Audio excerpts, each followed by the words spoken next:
Sa pagpapatuloy mula sa nakaraang kabanata, isinubo ni Xiao Yu ang kanyang mga kasamahan bilang panangga, ngunit pinagpapatay lang silang lahat ni Kinnan. Mapanghamak na sinabi ni Kinnan, ginamit mo pa ang sarili mong mga tauhan bilang pananggalang na laman. Masahol ka pa sa basura. Dahil dito, dala ang kanyang Duan Qiandao, sumugod siya at pinakawalan ang isang atake, ang Wan Kongju siya. Tinamaan nito si Xiao Yu na agad nagkaroon ng panloob na pinsala at napasukan ng dugo. Nang makitang si Long Xuanling ay patakas na, mapanghamak na nagtanong si Kinnan, Long Xuanling, sa tingin mo ba ay makakatakas ka? Muli niyang iwinasiwas ang Duan Qiandao at pinakawalan ang Tian Huangyi Dao. Isang guhit ng liwanag mula sa sable ang humabol kay Long Xuanling, na lubos na nataranta nang makita ito. Boom! Tinamaan si Long Xuanling at binalot ng isang malakas na pagsabog. Bumagsak siya sa tabi ni Xiao Yu. Walang emosyong lumitaw si Kinnan sa harap ng dalawang walang hiyang ito. Sumigaw si Kinnan, sa tingin niyo ba ay basta ko na lang kayo palalampasin? Hawak ang dibdib, naisip ni Long Xuanling, ang South Heaven Sacred Ground ay tuluyan ng winasak ni Kinnan. Ang kalagayan ko ngayon ay bahagya lang na mas mabuti kaysa kay Xiao Yu. Lintik, bakit hindi pa dumarating ang tulong? Nanginginig na tumayo si Xiao Yu at nagmakaawa, Kinnan, patawarin mo na ako. Nakikiusap ako sa'yo. Malamig na sumagot si Kinnan, patawarin ka. Bago ka kumilos, hindi mo man lang ba naisip ang kahihinatnan nito? Mula sa likuran, nagbanta si Lu Qingyin, kasamang daoist na si Kinnan, kung ayaw mong mamatay, sabihin mo ang sikreto. Lumingon si Kinnan at masamang tinitigan ang babae. Suminghal siya, alam mo ba, napakaingay mo. Wala akong panahon para sa'yo ngayon. Lumayas ka. Pagkasabi nito, iwinasiwas niya ang kanyang kamay at nagpakawala ng apoy. Nang makitang tumama ang apoy ni Kinnan, lumikha si Lu Qingyin ng isang harang at naisip, paano naging ganito kalakas ang kanyang kapangyarihan sa sandaling panahon. Mabilis na nabasag ng apoy ang harang ni Lu Qingyin. Tinamaan siya at napahawak sa kanyang dibdib, lintik, ano ba itong kalooban ng apoy na ito? Habang abala si Kinnan sa pakikipaglaban kay Lu Qingyin, palihim na tumakas si Xiao Yu. Napansin ito ni Kinnan at galit na sumigaw, sinusubukang tumakas. Asa ka pa? Inihagis niya ang kanyang Duan Qiandao, na direktang tumusok sa likod ng tumatakas na si Xiao Yu. Pagkatapos, lumingon si Kinnan kay Long Xuanling na nakahandusay pa rin. Long Xuanling, ikaw din huwag kang mangarap na makatakas. Naisip ni Long Xuanling, wala ng pag-asa. Mukhang kailangan ko nang gamitin ang pamamaraan na yon. Lihim niyang pinagana ang isang spell, at ang Great Displacement Art ay kanyang ginamit. Isang berdeng usok ang lumitaw sa harap ni Kinnan, at naglaho ang katawan ni Long Xuanling. Nang mawala ang usok, wala na ang anino niya. Napabulala si Kinnan, hindi masama, Long Xuanling. Minaliit talaga kita. Hindi ko inaasahan na mayroon kang ganitong klaseng mikas na pamamaraan. Naisip niya, sa puntong ito, kahit tumakbo ka papabalik sa Void Heaven Ancestor Sect, papatayin pa rin kita. Malamig na lumakad si Kinnan palapit kay Xiao Yu na nakahandusay. Ngayon, ikaw na ang susunod. Ang mga mata ni Kinnan ay puno ng pagnanasang pumatay. Namutla sa takot si Xiao Yu at sumigaw, Kinnan, pag-usapan natin ito. Huwag mo akong patayin. Ako ay. Hindi na niya pinatapos ang sasabihin nito. Hinugot ni Kinnan ang Duan Qiandao mula sa kanyang likod at nagtanong, kung alam mong mangyayari ito, bakit mo pa sinimulan? Biglang lumitaw ang mga disipulo mula sa Old Dragon Ancient Island para pumigil. Tigil! Siya ang anak ng Vice Island Master ng Old Dragon Ancient Island. Kung maglakas loob kang patayin siya, tiyak na haharapin mo ang puot ng aming isla. Pakawalan mo na ang aming elder. Mapanghamak na sumagot si Kinnan, nakakatawa. Noong una pa lang nakalabanin niyo ako, dapat handa na kayo sa kahihinatnan ng pagharap sa puot ko. Pagkasabi nito, iwinasiwas niya ang Duan Qiandao at walang awang tinagpa si Xiao Yu. Matapos itong patayin, kalmadong hinamon ni Kinnan ang mga natira, kung gusto niyong maghiganti, sige, lumapit kayo.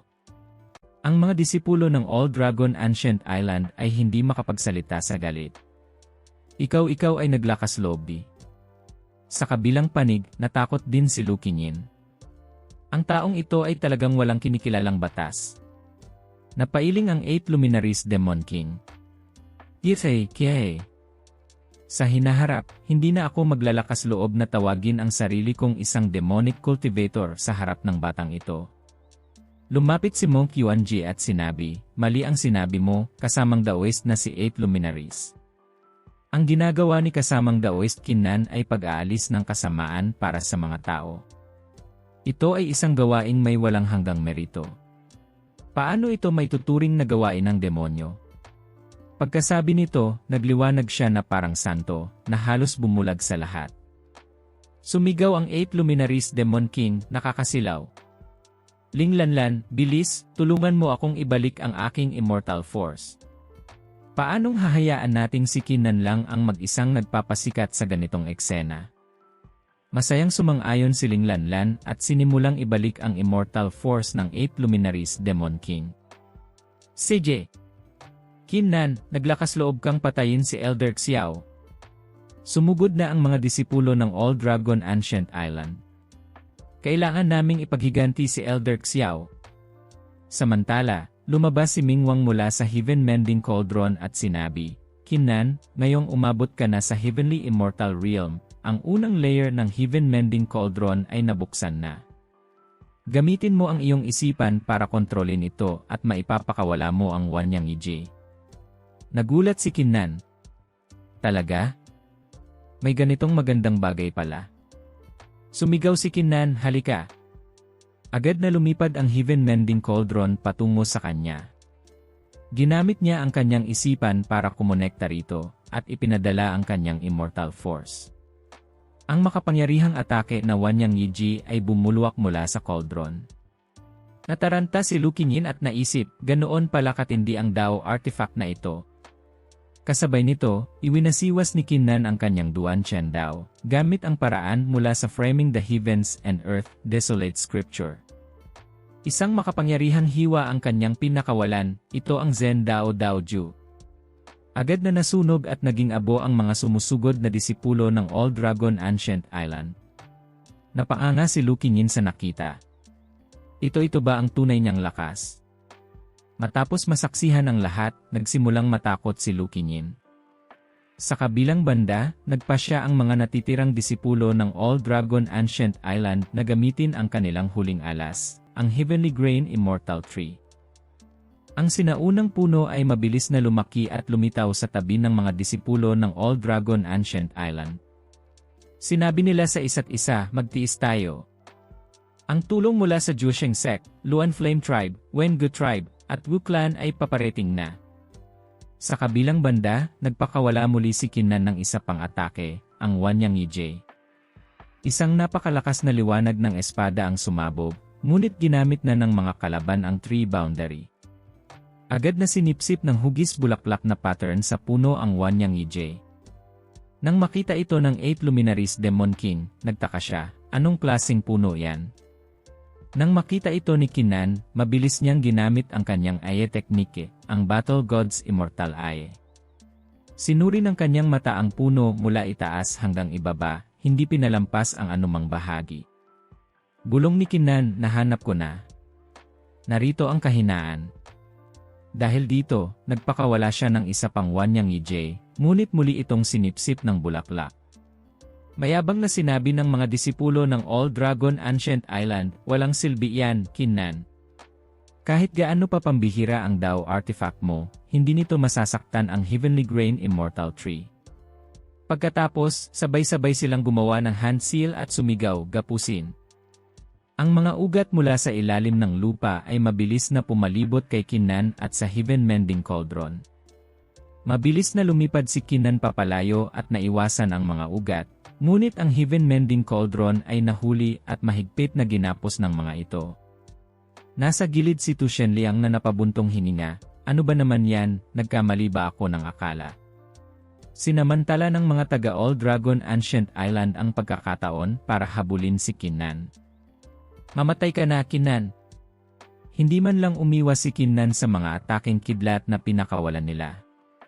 Iwinasiwas niya ang kanyang Duan Tiandao at sinabing, isang sinaunang puno lang, sa tingin niyo ba ay mapipigilan ako? Pagkatapos humiwa, lumipad si Kinnan sa himpapawid, itinaas ang kanyang Duan Tiandao. Isang nakakatakot na kapangyarihan ang lumitaw dito. Sumigaw si Kinnan, Kung Vu Dai Hong Bang Dayak Tiandao, at humiwa pababa sa puno. Boom! Sumabog ang usok at apoy sa buong lugar. Ang bulaklak sa puno ay nabasag, at ang puno mismo ay nahati sa dalawa ni Kinnan. Isang disipulo ang nautal, ikaw, nagawa mong saktan ang Heavenly Grain Immortal Tree. Anong klaseng sable yang hawak mo? Naisip nilang lahat na ang Heavenly Grain Immortal Tree ay masisira lamang sa pamamagitan ng isang mapanirang puwersa o ng isang bagay na direktang kumukontra rito. Nagsimulang mag-anunsyo si Kinnan, ang sableng ito ay tinatawag na Duan Tiandao. Walang bagay na hindi nito kayang hiwain. Siyempre, kasama na riyan ang Heavenly Grain Immortal Tree. Ngunit ngayon may mas maganda akong ideya. Naisip niya, sa 5 elemento ng kalikasan, ang kahoy ay takot sa apoy. Saktong-sakto, magagamit ko ang Heavenly Grain Immortal Tree para subukan ang lakas ng apoy ko. Pagkasabi nito, isang apoy ang lumitaw sa kamay ni Kinnan. Nang makitang gumagamit ng apoy si Kinnan, isang disipulo ang nagsalita, Kinnan, masyado mong minamaliit ang sarili mo. Totoong takot sa apoy ang Heavenly Grain Immortal Tree, pero huwag kang umasa na masasaktan ito ng ordinaryong apoy. Nangangarap ka ng gising. Sumagot si Kinnan, malalaman natin kung hindi natin susubukan, hindi ba? Inihagis niya ang apoy patungo sa Heavenly Grain Immortal Tree. Biglang nagliyab ng malakas ang puno. Sa isang iglap, nasusunog na ito. Mabilis na naging isang nagliliyab na sulo na lamang ang Heavenly Grain Immortal Tree. Natakot ang mga disipulo ng All Dragon Ancient Island. Paano nangyari ito? Kahit na ang ikapitong ranggo na apoy ng Luan Flame Tribe ay mangangailangan ng 100 hinga para sunugin ito. Ngunit isang boses ang narinig, huwag kayong mataranta. Magtulungan tayong lahat para labanan si Kinnan.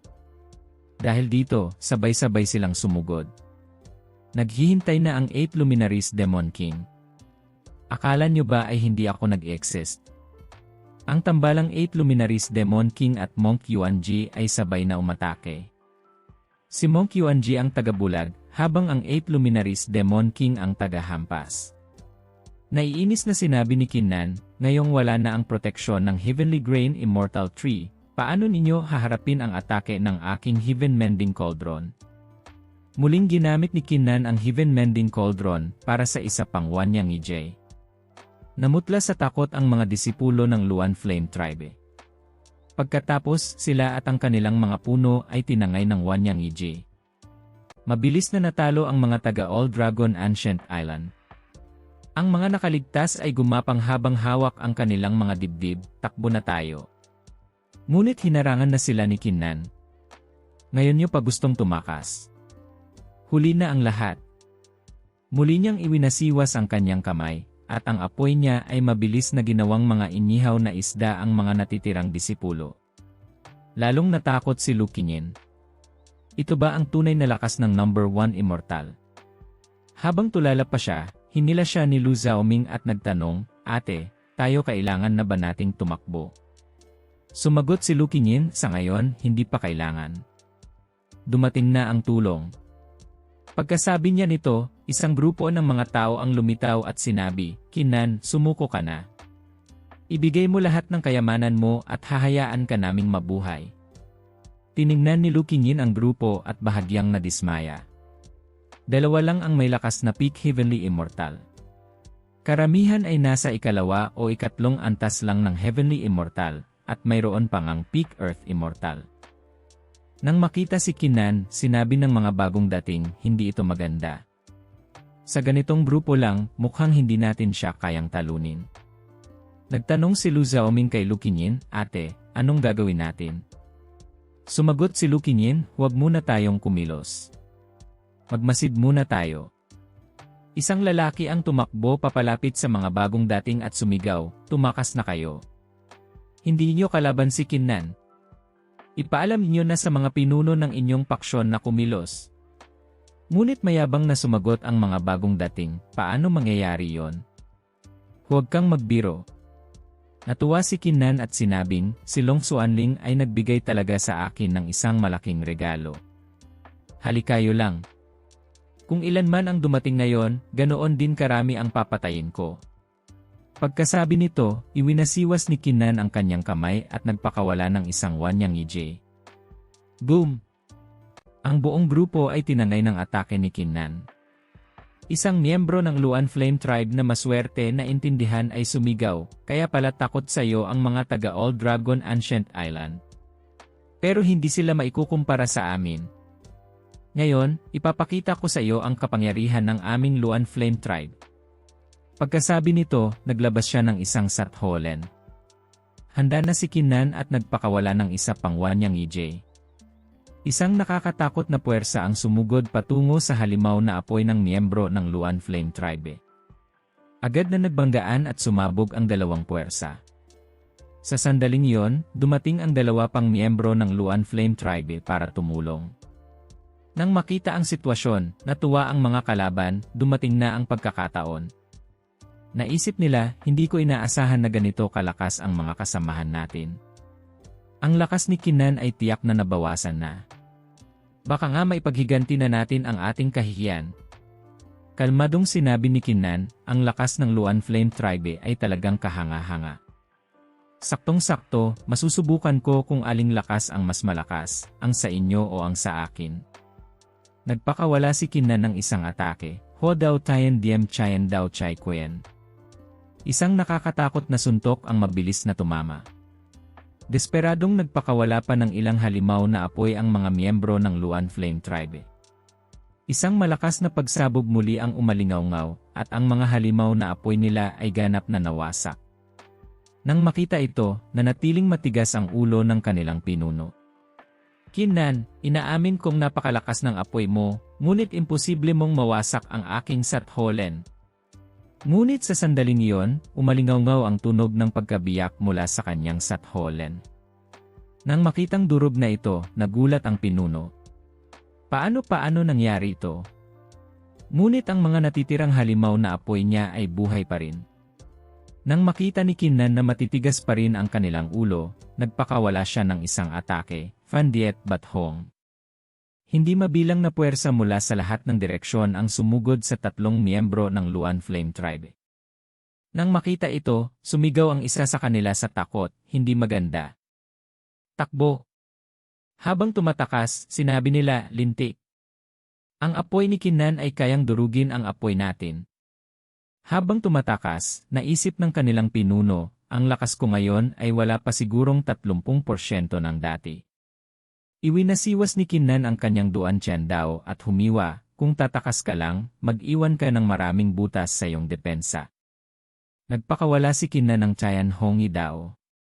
Ang liwanag ng seble ay humagupit, at ang mga natitirang miyembro ng Luan Flame Tribe ay pinatay ni Kinnan. Si Lu Qingyin ay pinagpapawisan ng husto. Hindi ko inaasahan na mayroon siyang ganito katinding apoy. Mukhang minaliit ko talaga si Kinnan. Nanginginig na nagtanong si Lu Xiaoming, ate, ang lakas ng apoy na iyan ay marahil hindi mas mahina kaysa sa ikalawang pinakamalakas na apoy ng Luan Flame Tribe. Ibig sabihin, ilan lang sa kanila ang hindi mapipigilan ni Kinnan. Talaga bang mananatili pa tayo rito? Habang nagtatanong, umiiyak na siya na parang ilog. Pinagpawisan ang mga miyembro ng Juesheng Sect at sinabi sa isa't isa, umatras na tayo. Mabilis silang lumipad papalayo sa bilis ng kidlat. Nag-aalalang sumigaw si Lu Xiaoming, ate, tumakas na ang mga taga-Juesheng Sect. Hindi ba tayo tatakas? Namumutla sa takot na sumagot si Lu Qingyin, sa tingin mo ba ay makakatakas sila? Nagsimulang gumawa ng hand seal si Kinnan, at ang kanyang immortal force ay walang tigil na dumaloy. Nagpakawala siya ng isa pang atake, Dailong Hon Thayan. Isang gintong dragon ang mabilis na lumipad mula kay Kinnan at hinarangan ang mga miyembro ng Juesheng Sect. Akala nila ay makakatakas na sila, ngunit hindi nila inaasahan na haharangin sila ng gintong dragon. Pagkatapos, isa-isa silang pinulupot ng katawan nito. Ang kanilang pinuno ay naglabas ng isang anting-anting at sumigaw, Vo an Tianfu. Ngunit isang hiwa ng seble ang tumagos sa anting-anting, hinahati ito sa dalawa. Sa isang iglap, dumaan si Kinnan sa tabi ng pinuno. Namutla ito habang tinitingnan ang nahating anting-anting. Ang kanyang huling sigaw ay, ikaw, pagkatapos, ang kanyang katawan ay nahati na rin. Natakot ang mga disipulo ng Juesheng sect. Patay na si Elder. Pinatay niya ang dalawa pang peak heavenly immortal. Dahil dito, namutla si Lu Qingyin at parang naparalisa ang buong katawan. Bumulong siya, isa itong ganap na massacre. Ang iba na nakasaksi ay natakot din, nakakatakot talaga. Nasa ikalimang antas pa lang ng Heavenly Immortal si Kinnan pero ganito na ang kanyang lakas. Kung hahayaan siyang magpatuloy, tiyak na siya ang magiging pinakamalakas sa ilalim ng Heavenly King Realm. Nang marinig ito, napaisip si Lu Qingyin, ang pinakamalakas sa ilalim ng Heavenly King Realm. Mukhang pagkatapos ng labanang ito, kailangan kong pumasok sa seclusion para mapataas ang aking cultivation. Hindi ko hahayaang maiwan niya ako ng ganito kalayo. Pagkatapos mag-isip, sinabi ni Lu Qingyin sa kanyang kapatid, na ipaalam ko na sa Supreme Elder ang sitwasyon dito. Umalis na muna tayo. Masayang sumigaw si Lu Xiaoming, mabuti naman. Sa wakas ay nakinig ka rin sa akin. Ngunit biglang lumitaw ang 8 luminaries Demon King at hinarangan ang magkapatid. Malakas niyang sinabi, gusto ninyong umalis? Hindi pa kami tapos magsaya. Ngunit isang mabilis na kilos lang ang ginawa ni Lu Qingyin at nakalagpas na siya sa 8 luminaries Demon King.